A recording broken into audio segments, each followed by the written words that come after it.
Olá, hoje eu vim falar sobre um conceito da física chamado blindagem eletrostática, também conhecido como escudo eletrostático. Muitos já devem ter ouvido falar sobre gaiola de Faraday, que é um jeito que eles usam, bem comum, até no ensino médio, de você estar mostrando um pouco de como funciona essa parte dos campos para um público mais jovem. Basicamente, começando aqui, eu sou o Arthur Miranda, sou um estudante de ciência da computação, programador, gosto bastante de física. Dando uma passada por cima, eu vou falar sobre o que é, como funciona, qual a relação com o seu dia a dia, cargas livres em condutores, redistribuição das cargas, equilíbrio eletrostático, lei de Gauss e, na conclusão, algumas considerações finais. Começando aqui pela introdução, que é a gaiola de Faraday.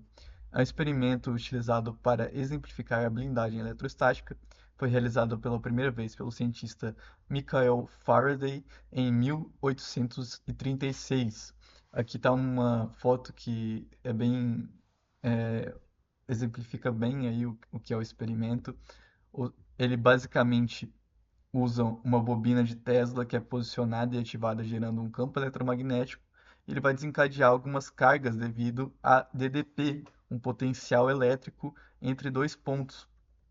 Ou seja, aqui ao redor da bobina vai ter um campo eletromagnético que vai ter um potencial elétrico diferente aqui da gaiola, e isso vai gerar essa descarga. Como esse campo aqui gera um potencial muito grande, o ar vai acabar sendo um condutor. E aí você vê esses feixes de luz aqui, que é basicamente a energia passando pelo ar e acertando a gaiola.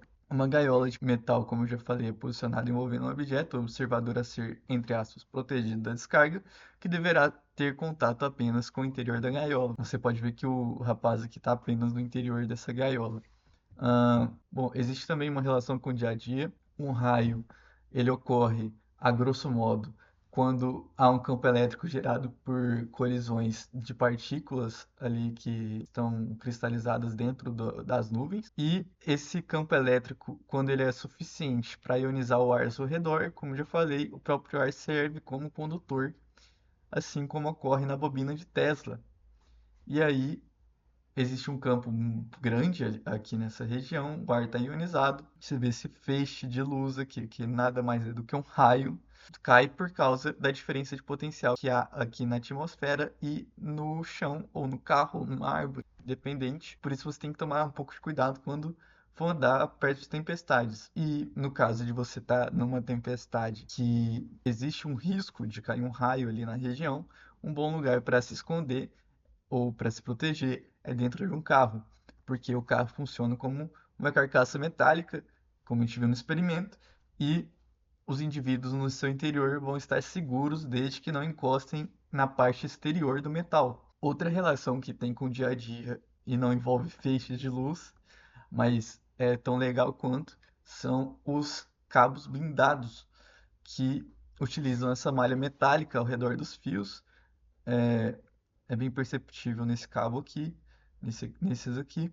Eles funcionam também como se fossem gaiolas e eles vão anular o campo elétrico interior, não deixando que o campo elétrico exterior influencie nesse fluxo elétrico dentro dos cabos, o que é útil em várias ocasiões. Por exemplo, quando você tem um fio perto de outro fio, você não quer que eles interfiram um no outro. E, em geral, quando você tem uma região que existe um campo elétrico ao redor e você não quer que esse campo é, influencie nos seus cabos, você utiliza essa capa metálica, podendo servir para diversas outras situações também. O que eu posso falar na prática na minha área é que essas interferências podem afetar o desempenho ou corromper alguns dados da rede, não deixando que algum pacote seja entregue de forma completa.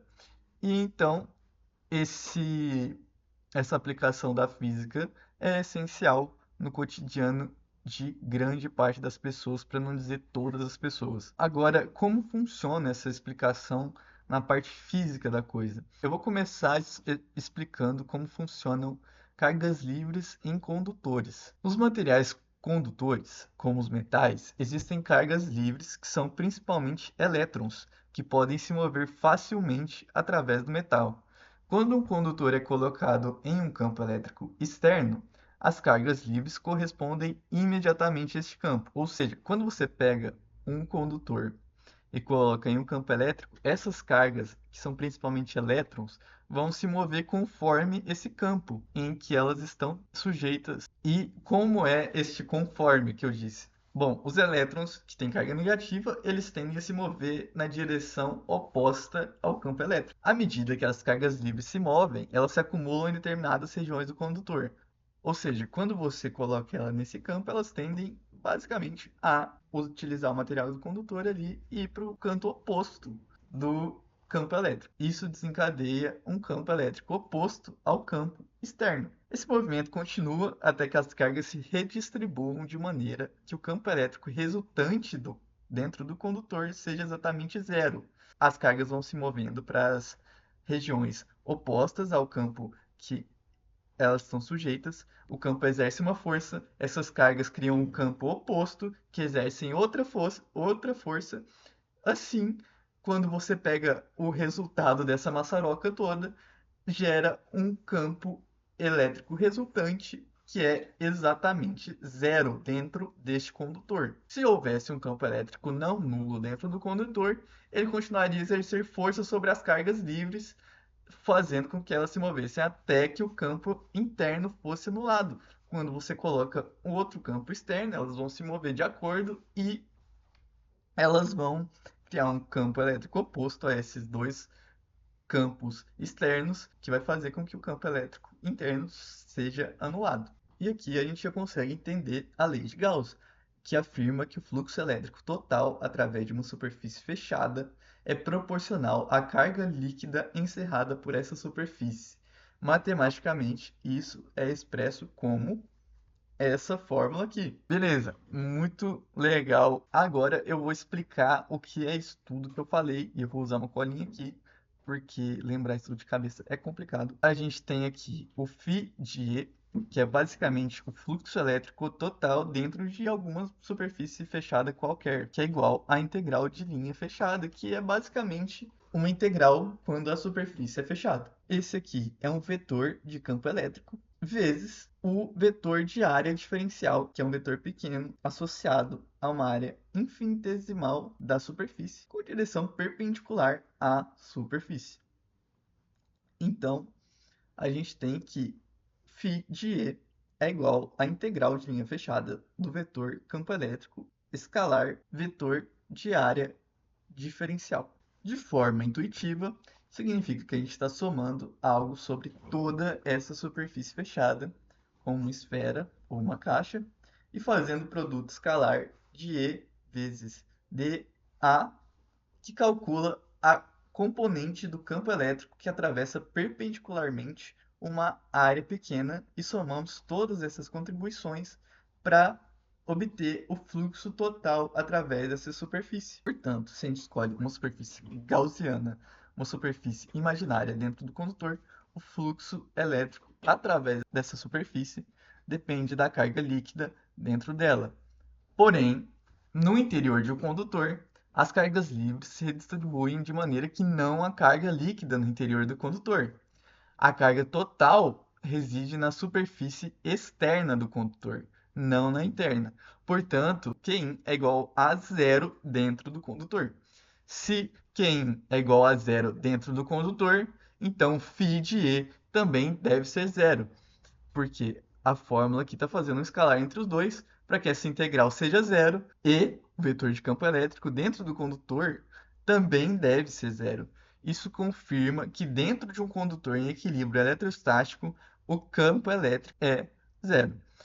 Concluindo aqui, a gente pode compreender um pouco que a física vai além dessas fórmulas matemáticas e possui impacto real e direto na vida de qualquer indivíduo, como eu demonstrei com base na lei de Gauss e no comportamento dos elétrons em uma superfície condutora, e um pouco de criatividade é possível desde melhorar redes de comunicação até salvar vidas de civis e trabalhadores. Por fim, eu vim trazer algumas questões de física aqui de vestibulares para a gente ler, comentar e até entender um pouco melhor, fixar melhor o conteúdo. Fica aí os créditos para o Física Vestibular, do professor Francisco Bocafoli. Começar aqui pela questão número 1, que é interessante. Mauro ouviu no noticiário que os presos do Carandiru, em São Paulo, estavam comandando de dentro da cadeia o tráfico de drogas e fuga de presos de outras cadeias paulistas por meio de telefones celulares. Ouviu também que uma solução possível para evitar os telefonemas, em virtude de ser difícil controlar a entrada de telefones no presídio, era fazer uma blindagem das ondas eletromagnéticas usando telas de tal forma que as ligações não fossem completadas. Mauro ficou em dúvida se as telas eram metálicas ou plásticas. Resolveu então, com seu celular e o telefone fixo de sua casa, fazer duas experiências bem simples. 1. Mauro lacrou um saco plástico com o seu celular dentro. Pegou o telefone fixo e ligou para o celular. A ligação foi completada. 2. Mauro repetiu o procedimento, fechando uma lata metálica com o celular dentro. A ligação não foi completada. O fato de a ligação não ter sido completada na segunda experiência justifica-se porque o interior de uma lata metálica fechada A. Permite a polarização das ondas eletromagnéticas diminuindo sua intensidade. Não. A polarização das ondas eletromagnéticas não tem a ver com diminuição de intensidade, especificamente, e também a questão não é diminuir a intensidade de ondas eletromagnéticas, e sim você anulá-las completamente. B. Fica isolado de qualquer campo magnético externo. A questão não são campos magnéticos, são campos eletromagnéticos. C. Permite a interferência destrutiva das ondas eletromagnéticas. Bom, a interferência destrutiva requer que duas ondas em fases opostas se encontrem sobrepostas, não é o caso de uma lata metálica. E D. Fica isolado de qualquer campo elétrico. É a resposta certa, como a gente comentou na videoaula de hoje. 2. Considere a seguinte experiência. Um cientista construiu uma gaiola metálica, isolou-a da terra e entrou nela. Seu ajudante, então, eletrizou a gaiola, transferindo-lhe grande carga. Pode-se afirmar que o cientista nada sofreu, pois o potencial da gaiola era menor que o de seu corpo. Não, eles estão sobre o mesmo potencial. O cientista nada sofreu, pois o potencial de seu corpo era o mesmo que o da gaiola. Sim, quando há diferença de potencial, ocorre o choque, que não é o caso desse cenário, onde ele está no interior da gaiola, em contato com o potencial apenas da parte interior. C. Mesmo que o cientista houvesse tocado no solo, nada sofreria, pois o potencial de seu corpo era o mesmo que o do solo. Não, o potencial do solo é diferente, poderia levar um choque se ele tivesse feito isso. D. O cientista levou choque e provou com isso a existência da corrente elétrica. Não é verdade, porque não há diferença de potencial entre ele e a gaiola se ele está em contato apenas com a parte interna da gaiola. A questão do avião é a mesma coisa em relação à tripulação. Eu vou pular essa e essa também. E a 6 aqui, que é interessante. A seção transversal de um condutor em equilíbrio eletrostático carregado positivamente tem uma forma de pera, conforme mostra a figura. Considere dois pontos A aqui e B em sua superfície e as seguintes informações a seu respeito. 1. A e B são submetidos ao mesmo potencial. 2. O vetor campo elétrico tem a mesma intensidade em A e B. 3. O vetor campo elétrico resultante no interior do seu condutor é nulo. Das afirmativas acima, A. Apenas 2 está correta. B. Apenas 2 e 3 estão corretas. C. Apenas 1 e 2 estão corretas. D. Apenas 1 e 2 estão corretas. E E. As 3 estão corretas. Bom, aqui a gente pode ver A e B estão submetidos ao mesmo potencial. Isso é verdade, porque o potencial vai ser o mesmo em cada ponto aqui dessa superfície. O vetor campo elétrico tem a mesma intensidade entre A e B. Aí, quando a gente fala de vetor campo elétrico e intensidade, não. Porque a gente viu que as cargas se movem de forma diferente conforme o campo elétrico. E nesse condutor em específico, ela tem essa ponta onde as cargas tendem a se concentrar mais do que nessa bundinha aqui do condutor. 3. O vetor campo elétrico resultante no interior do condutor é nulo. Isso é verdade, porque, como a gente viu, as cargas aqui na superfície vão se anular e acaba que no interior o campo elétrico, o vetor campo elétrico vai ser nulo. 11. Indique a aplicação tecnológica do conceito demonstrado por Faraday na primeira metade do século XIX na experiência conhecida como gaiola de Faraday. isolamento térmico do conteúdo de garrafas térmicas, atração dos raios em tempestade por para-raios, isolamento elétrico promovido pela borracha dos pneus de veículos. Não faz sentido isso, porque apesar de ser o carro que isola, não são os pneus que são fator de isolamento. D. Recobrimento com material isolante em cabos utilizados para transporte de energia elétrica. E E. Bloqueio para chamadas de telefone celular em penitenciárias. É importante a gente comentar dessa D aqui, porque, como eu falei de cabos, é, esse recobrimento com material isolante em cabos, ele não quer dizer que cabos de transporte de energia elétrica têm que ter essa blindagem, e sim cabos que você quer proteger ele de uma interferência externa, que é o caso, inclusive, pode ser que você tenha um cabo que transmite dados, você não quer que ele sofra interferência, e, inclusive, esse cabo que transporta energia elétrica pode estar exercendo influência a esse outro cabo, e aí você isola o outro cabo, você não isola o cabo de transporte.